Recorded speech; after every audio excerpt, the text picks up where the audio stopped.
Wakil Presiden Republik Ya. Indonesia, Bapak Profesor Dr. Kiai Haji Ma'ruf Amin. Kami silakan.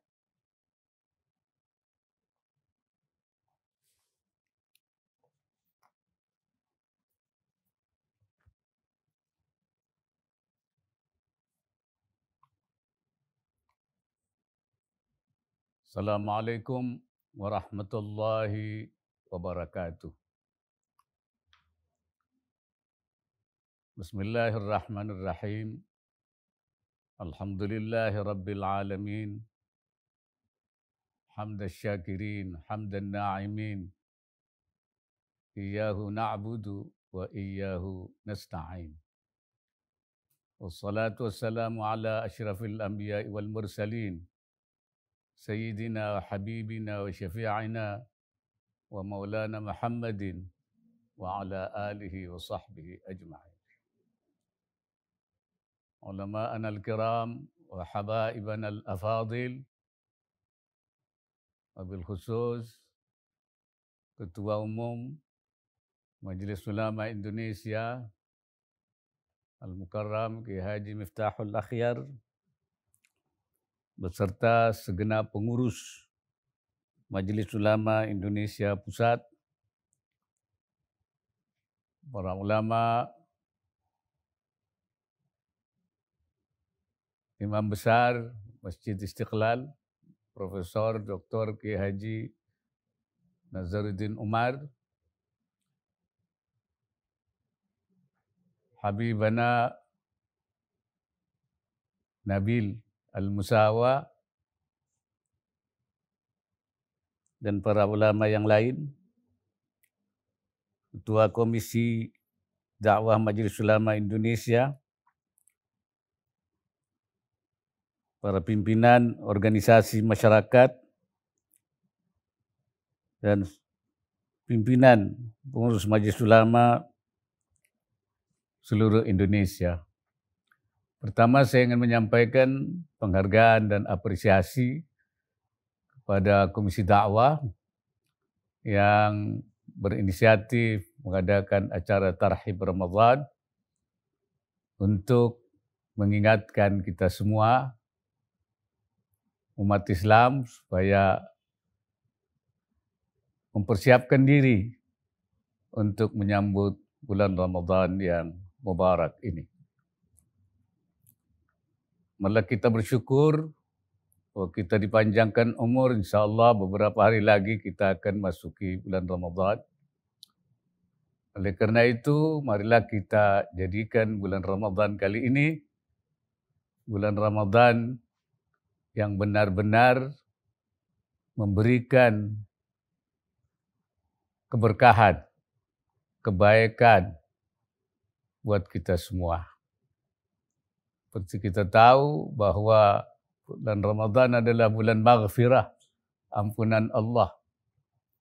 Karena itu mari kita jadikan bulan Ramadan untuk memohon ampun kepada Allah. Karena kita semua menyadari bahwa kita semua tidak ada yang tidak berdosa.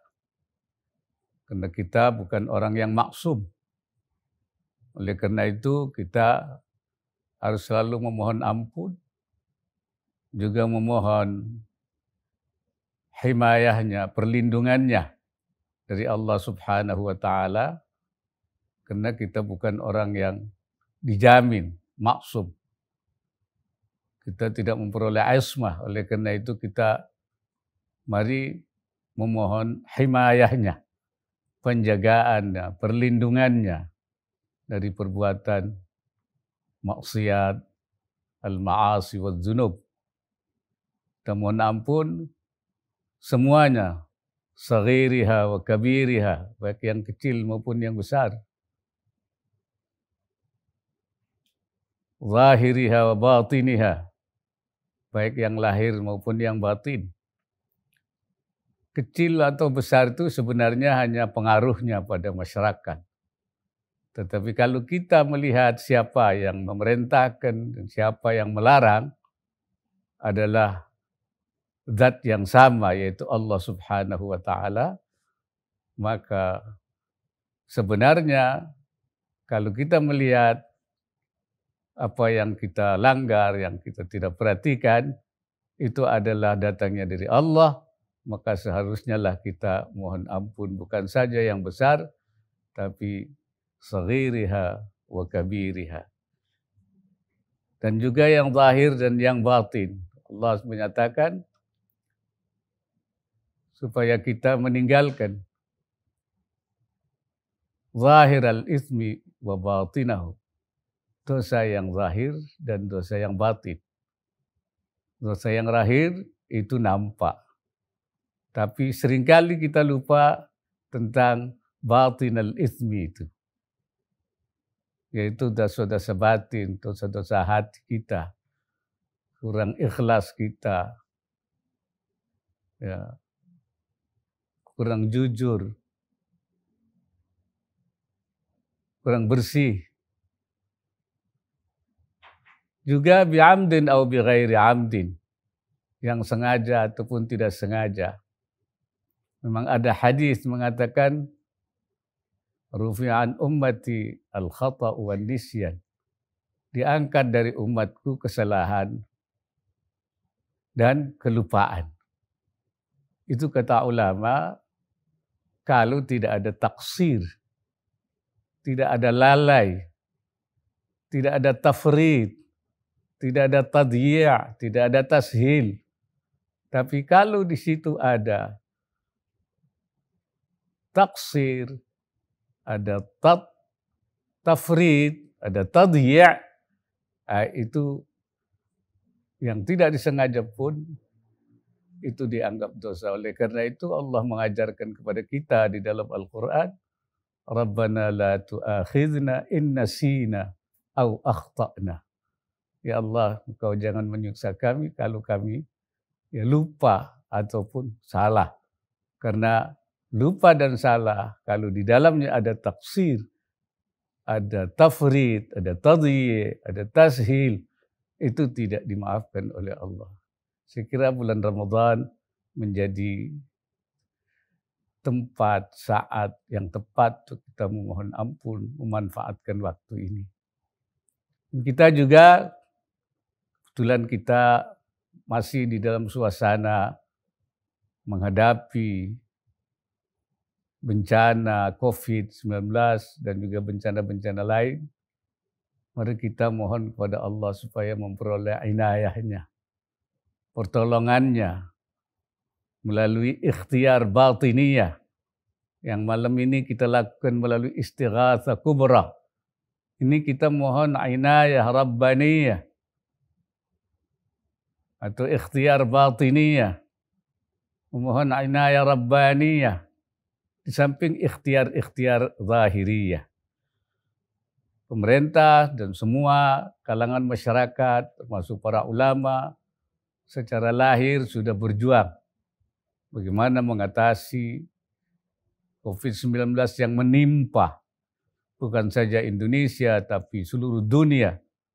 Ini merupakan ad-dararul 'am, yaitu bahaya global yang dampaknya bukan saja aspek kesehatan tapi juga masalah sosial, masalah ekonomi, dan tidak ada negara yang tidak terdampak. Dan tidak ada kekuatan yang bisa mengatasi ini kecuali kalau kita memperoleh inayah.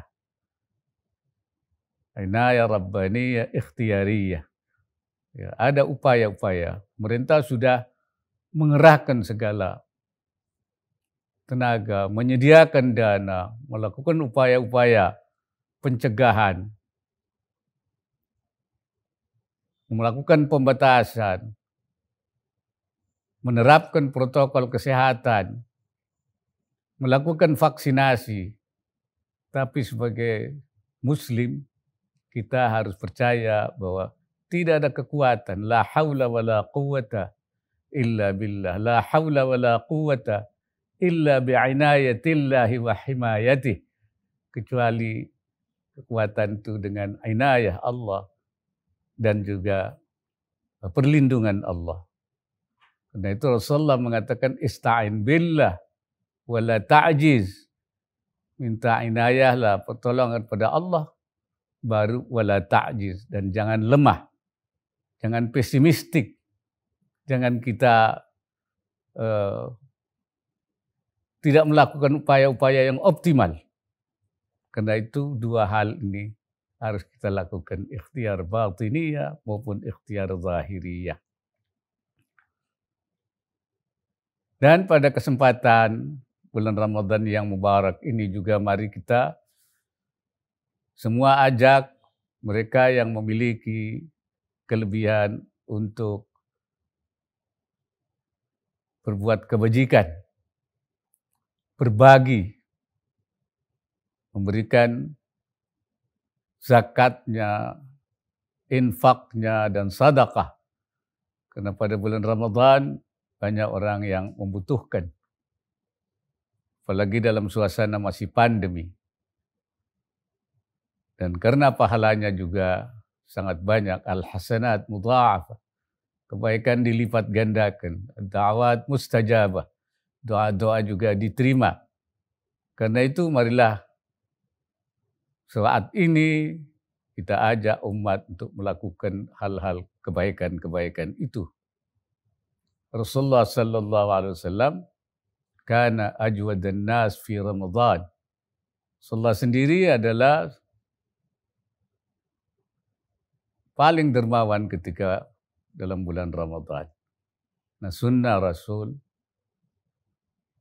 tuntunan Rasul, qudwah hasanah dari Rasulullah ini, mari kita ajak umat, terutama para ulama, untuk berbuat kebaikan ini kepada masyarakat yang memang dalam suasana yang memprihatinkan. Karena Ramadan ini masih dalam suasana COVID-19, maka sesuai dengan anjuran pemerintah supaya di dalam melaksanakan ibadah tarawih supaya mematuhi protokol, mematuhi aturan yang sudah memang dibolehkan, tidak ada larangan untuk melakukan tarawih sepanjang protokol itu dilakukan dengan baik. Tetapi anjuran Majelis Ulama dalam tausiahnya itu sangat bagus sekali. Nanti perlu disosialisasi bahwa untuk daerah yang masih tinggi penularan COVID-nya atau daerah yang masih merah, zona merah, itu dianjurkan untuk menggunakan rukhsah, kemurahan-kemurahan yang dibolehkan, tidak melakukan tarawih atau tadarus di tempat-tempat umum, di masjid-masjid, tapi anjuran Majelis Ulama itu yang disampaikan beberapa waktu belakangan belum lama ini, supaya dilakukan di rumah-rumah saja. Untuk menghindari daripada penularan. Itu saya kira anjuran itu sangat benar sekali. Karena apa? Karena tarawih itu sunnah. Tadarus itu sunnah. Tetapi menjaga diri daripada penularan itu wajib. Syekh Nawawi misalnya, salah seorang ulama, Al-Bantani, ketika menafsirkan hudhu hidrakum, beliau mengatakan wa hadhil ayah tadullu ala wujubil hidri anil madar al-madnunah. Ayat ini juga menunjukkan wajibnya menjaga diri, menjaga orang lain daripada bahaya yang diduga akan datang. Bahaya yang datang itu wajib kita menjaga diri, menghindari. Nah, kalau al-madar al-madhununah saja itu sudah wajib kita menghindari, maka COVID-19 ini bukan lagi madhununah, tapi al-madar al-mutayaqqanah. Diyakini adanya, dipastikan adanya. Karena itu tentu kewajibannya lebih tinggi.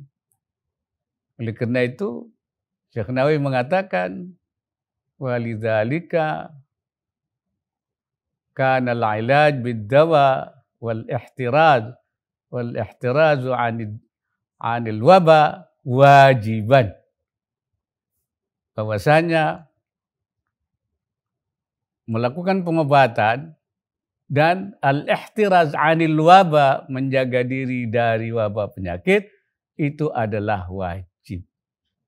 Ya, jadi kita harus mendahulukan yang wajib itu.